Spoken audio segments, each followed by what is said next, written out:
सुबह के 9 बजने को है। नमस्कार, आपके साथ मैं नंदिता कुडेशा हूं और अब वक्त है खबरें विस्तार से और रफ्तार से देखने का, यानी न्यूज 20 का। गृहमंत्री राजनाथ सिंह ने पाकिस्तान को दो टूक कहा है कि कश्मीर पर सिर्फ और सिर्फ भारत का हक है। कश्मीर पर 12 अगस्त को प्रधानमंत्री नरेंद्र मोदी की अध्यक्षता में सर्वदलीय बैठक होगी। वहीं रियो में तीरंदाजी और बॉक्सिंग में पदक की उम्मीद मजबूत हुई है। इसके साथ और भी खबरें हैं। शुरुआत करते हैं न्यूज 20 की। कश्मीर पर 12 अगस्त को प्रधानमंत्री नरेंद्र मोदी की अध्यक्षता में सर्वदलीय बैठक होगी। विपक्ष कई दिन से सर्वदलीय बैठक बुलाने की मांग कर रहा था। गृह मंत्री राजनाथ सिंह ने कहा है कि दुनिया की कोई भी ताकत कश्मीर को भारत से अलग नहीं कर सकती। राज्यसभा में कश्मीर पर चर्चा का जवाब देते हुए गृह मंत्री ने साफ कर दिया कि अब पाकिस्तान से कश्मीर पर नहीं, बल्कि पाकिस्तान के कब्जे वाले कश्मीर पर बात होगी। दुनिया की कोई ताकत हमसे जम्मू कश्मीर को नहीं ले सकती। बातचीत का जहां तक सवाल है कि पाकिस्तान से बात होनी चाहिए। अरे बात होगी तो कश्मीर पर बात नहीं होगी डिप्टी चेयरमैन सर, पाक अधिकृत कश्मीर पर बात होगी, कश्मीर पर बात नहीं होगी। गृह मंत्री राजनाथ सिंह ने कहा कि देश विरोधी नारेबाजी को किसी भी कीमत पर बर्दाश्त नहीं किया जाएगा। कम से कम देश की धरती पर खड़े होकर देश के विरुद्ध नारेबाजी नहीं करनी चाहिए। इसलिए मैं कश्मीर के लोगों से भी विनम्रता पूर्वक अपील करना चाहता हूं, ऐसा जो करने वाले हों ऐसी हरकत करने से उन्हें रोकें। भारत की धरती पर यह नहीं चलेगा। कश्मीर मुद्दे पर कल राज्यसभा में करीब 7 घंटे तक बहस हुई। कांग्रेस के गुलाम नबी आजाद ने बहस की शुरुआत करते हुए मोदी सरकार को घेरा। आपका काम आग लगाना ही रहा, आपका काम और कुछ नहीं रहा, और ये भी आखिरी आग लगा के जा रहे हैं। अब जब से आपके कदम पड़े आग लग गई वहां। समाजवादी पार्टी के रामगोपाल यादव ने कश्मीर की समस्या के लिए पाकिस्तान को जिम्मेदार ठहराया। जिस तरह का जहर वहां के लोगों के मन में, दिल और दिमाग में इंजेक्ट किया जा रहा है, इसके मूल स्रोत है, वहां जब तक नहीं स्ट्राइक करेंगे तब तक कश्मीर में कुछ भी आप नहीं कर सकते। केंद्रीय मंत्री जितेंद्र सिंह ने अलगाववादियों को निशाने पर लिया। अगर ये जिहाद इतना महान है, इतना पावन है, इतना पवित्र है कि यहां से उठकर के सीधा जन्नत तक जाने का मौका है, तो अपने बच्चों को पहले क्यों नहीं जन्नत में जाने का मौका दिया जाता? अपने बच्चों को बंबई, बंगलौर, विदेश में रखा जाए और गरीब के बच्चे को उकसाया जाए कि तुम जन्नत की राह देखो। कश्मीर मुद्दे पर अब 12 अगस्त को सर्वदलीय बैठक होगी। पीएम मोदी बैठक की अध्यक्षता करेंगे। इस्लाम के विवादित उपदेशक जाकिर नाइक अगले साल तक भारत नहीं लौटने वाला। जाकिर के वकील ने दावा किया कि जाकिर एक एनआरआई है और उसका दूसरे देशों में लेक्चर है, इसीलिए वो अगले साल तक भारत नहीं आने वाला है।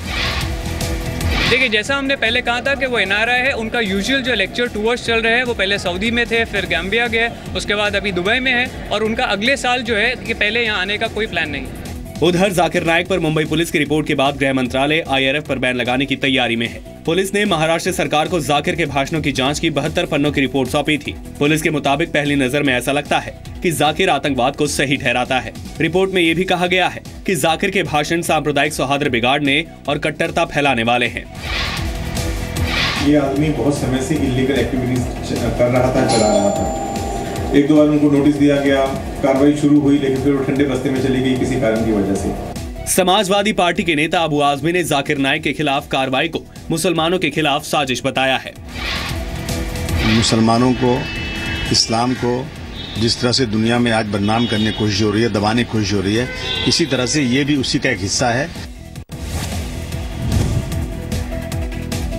दिल्ली में हिट एंड रन मामले में अभी तक आरोपी टेम्पो ड्राइवर की गिरफ्तारी नहीं हुई है। पुलिस ने अज्ञात लोगों के खिलाफ मामला दर्ज किया है। कल सुभाष नगर में एक टेम्पो की टक्कर से मतिबुल नाम के एक व्यक्ति की मौत हो गई थी। ये पूरी वारदात CCTV में रिकॉर्ड हो गई थी। मतिबुल नाम का व्यक्ति अपनी शिफ्ट खत्म कर घर लौट रहा था जब उसे एक टेम्पो ने टक्कर मार दी। टक्कर मारने के बाद टेम्पो ड्राइवर गाड़ी से बाहर आया, लेकिन उसने मतिबुल की कोई मदद नहीं की और वहां से फरार हो गया।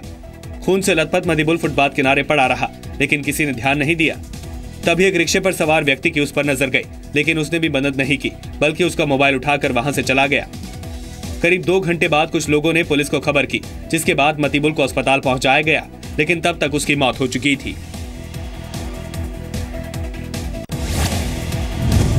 सीबीआई ने इंडियन ओवरसीज बैंक के अफसरों और कारोबारियों के एक रैकेट का पर्दाफाश किया है। आरोप है कि बैंक के कुछ अफसरों ने कारोबारियों को बैंक से फर्जी गारंटी जारी की और करीब 321 करोड़ हांगकांग की कंपनी को दिया गया। सीबीआई ने इस घोटाले में शामिल 11 लोगों और कंपनियों के खिलाफ मामला दर्ज किया है। सीबीआई ने फर्जीवाड़े में शामिल लोगों के चंडीगढ़, लुधियाना, पंचकुला, अमृतसर और जीरकपुर समेत 14 ठिकानों पर छापे मारे। आरोप है कि इस घोटाले का मास्टरमाइंड इंडियन ओवरसीज बैंक का असिस्टेंट मैनेजर आशु मेहरा है। उसी ने हांगकांग की कंपनी के लिए गारंटी बनवा कर दी थी।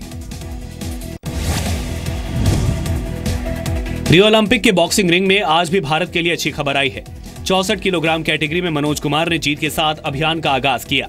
मनोज कुमार ने लिथुआनिया के बॉक्सर पेट्रोस्कस को 2-1 से हराकर प्री क्वार्टर फाइनल में जगह बना ली है।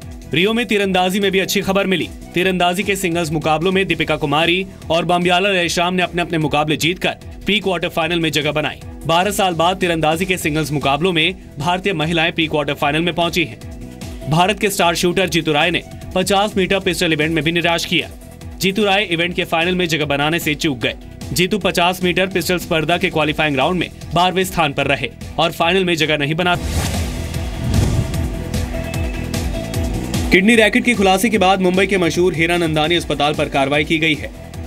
महाराष्ट्र सरकार ने अस्पताल के ऑर्गन ट्रांसप्लांट के लाइसेंस को रद्द कर दिया है।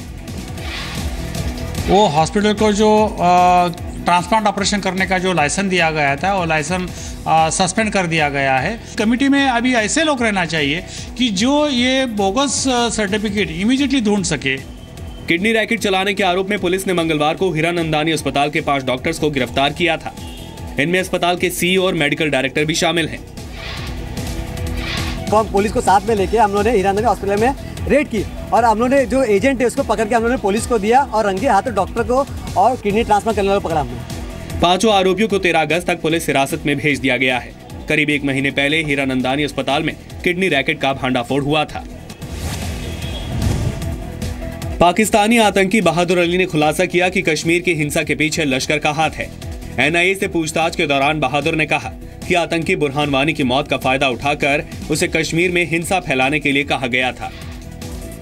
बुरहान वानी उनका नाम सी ते वो मारिया गया ते उनकी वजह तो कश्मीर के जोड़े हालात ने वो खराब हो गए ने ते जोड़े साडे पहले आए जो साथी ने उन्होंने भी यानी कि तेरे नाल ही काम दस्या ते तेनू भी हुण काम दसन लगे हाँ ते जोड़े तेरे को 2 हाथ ग्रनेड ने ये लैके ते जलसे जुलूसां दे विच शामिल हो।